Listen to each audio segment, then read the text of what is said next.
Hi, I'm Bob Miller, Color Services Manager here at IT Supplies, and for today, we're just going to touch on the EPSON Edge dashboard.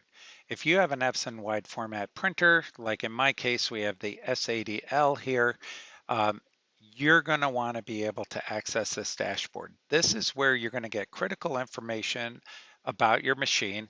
If you're away from your machine and you want to get it started preheating so that you can save time when you go over there, if you want to do head cleanings, things like that, check your ink status. You can do it all here in the Edge dashboard. But where it gets particularly interesting is when we go to media settings. Epson has a bunch of medias already located. They were created by the manufacturers and put onto this cloud service. The way you get to these medias is you click on the cloud right here, and now you can go ahead and you can select the media that you want to bring in. So let's just go ahead and we'll select Avery Dennison. So if I go ahead and search, you're going to see all of these different uh, Avery Dennison medias. So we're just going to hit the media that's MPI 3002. Now, I'm going to tell it to download.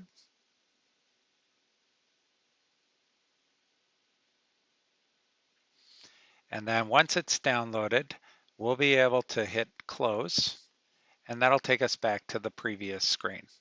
So on this screen, you're going to see the media that we downloaded, and you're going to see some open spots on your printer. When you see those, just find the one that you want to use. In this case, we're just going to put it in slot number 5, and then we're going to hit apply. And then it's going to go ahead and save that media type over to the printer. And at the same time, it's going to put that media into a folder on your computer that can be accessed by Fiery. So I'll be going over that in a separate video, but the main thing you want to know is that after you've downloaded any media types, whether on the HP or on the Epson Edge dashboard, you do need to restart your Fiery server control before those become available. To restart it, go to your Fiery server control, click on the blue resync button. It'll restart the Fiery server, and those profiles and calibrations will be brought in. That's really everything you need to know. If you have any questions, please go ahead and reach out to us here at IT Supplies.